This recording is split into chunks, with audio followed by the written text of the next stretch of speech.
All வணக்கம். எல்லாரும் எப்படி இருக்கீங்க? இன்றைக்கி நம்ம கிச்சனில் என்ன பார்க்க போகிறோன்னா கோகுலாஷ்டமி ஸ்பெஷல் ரெசிபி தாங்க பார்க்க போகிறோம். கிருஷ்ணருக்கு பிடிச்ச அவலில் இருந்து நம்ம லட்டு செய்ய போகிறோம்.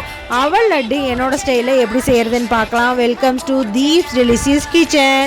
இதை பார்த்தீங்கன்னா ரொம்ப ஈஸியாக செஞ்சிடலாம். டேஸ்ட்டும் அல்டிமேட்டாக இருக்குங்க. வாங்க எப்படி செய்கிறதுன்னு பார்க்கலாம். இதுக்கு 2 கப் அளவு நான் வெள்ளை அவல் எடுத்திருக்கேன்.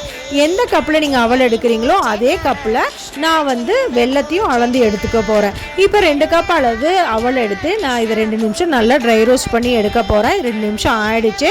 இப்போ இதை எடுத்து ஆற வச்சிடலாம். ஆறிட்டு இருக்கட்டும். இப்போது அதே கப்பில் 1 கப் அளவு நான் வெல்லம் எடுத்து துருவி சேர்த்திக்கிறேங்க. இதுக்கு 1/2 டம்ளர் தண்ணி ஊற்றி நான் பாகு காய்ச்சி எடுக்க போகிறேன். பாகுக்கு எந்த பதமும் தேவையில்லைங்க. நல்லா வெல்லம் கரைஞ்சி வந்தால் போதும். இது நல்லா கொதித்து கரைஞ்சி வந்துருச்சு. இந்த சமயத்தில் நான் அடுப்பை ஆஃப் பண்ணிவிட்டு இதையும் எடுத்து வச்சிடலாம். இப்போது 1/2 கப் அளவு எனக்கு தேங்காய் துருவல் வேணும். நான் அதை மிக்ஸி ஜாரில் ஒரு 1/2 மூடி தேங்காய் சில்களை போட்டு நல்லா அரைச்சி எடுத்துக்க போகிறேன். நீங்கள் துருவியும் எடுத்துக்கலாம். இப்போ துருவி எடுத்து வச்சுடுங்க. இப்போ ஒரு பெரிய ஜார் எடுத்துக்கலாம். நான் வறுத்து எடுத்து வச்சுருக்க அவலை போட்டு நல்லா பொடி பண்ணி எடுக்க போகிறேன். அது கூட 2 ஏலக்காயும் சேர்த்து நல்லா பொடி பண்ணி எடுத்து வச்சுட்டேங்க.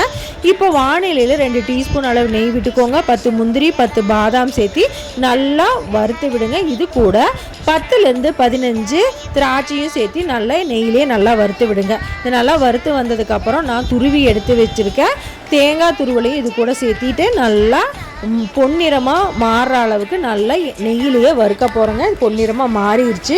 இந்த சமயத்தில் நம்ம பொடி பண்ணி எடுத்து வச்சுருக்கிற அவளையும் சேர்த்து நெய்யிலேயே நல்லா வதக்கி விடுங்க. இது நல்லா மிக்ஸ் ஆகி வரட்டுங்க.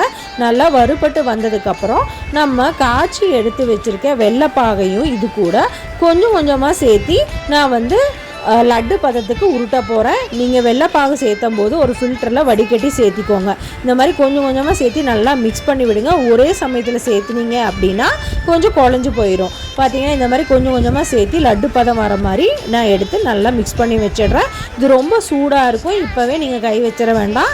இப்போ அடுப்பு ஆஃப் பண்ணிவிட்டு கொஞ்சம் நேரம் ஆற விட்டுறலாம். இப்போ கை பொறுக்கிற அளவு சூடு வந்ததுக்கப்புறம் நம்ம 2 கையிலையும் நெய் தடவிட்டு இதை லட்டு பதத்துக்கு உருட்டி எடுக்க போகிறோங்க. அவ்வளோதான், நம்மளோட அவல் லட்டு சூப்பராக ரெடி ஆயிடுச்சுங்க. கிருஷ்ணருக்கு பிடிச்ச அவலை வச்சு நம்ம குயிக் அண்ட் டேஸ்டியான அவல் லட்டு ஈஸியாக செஞ்சிடலாம். இந்த கோகுலாஷ்டமிக்கு இந்த அவல் லட்டு செஞ்சு கண்டிப்பாக நீங்களும் கோகுலாஷ்டமியை செலிப்ரேட் பண்ணுவீங்கன்னு நம்புகிறோம். ரொம்ப ஈஸியாக செஞ்சிடலாம். டேஸ்ட்டும் வேறு லெவலாக இருக்குங்க. நீங்களும் செஞ்சு பார்த்துட்டு உங்களுக்கு பிடிச்சிருந்தா லைக் பண்ணுங்கள், ஷேர் பண்ணுங்கள், சப்ஸ்கிரைப் பண்ணுங்கள். தேங்க்ஸ் ஃபார் வாட்சிங் and happy Gokulashtami to all.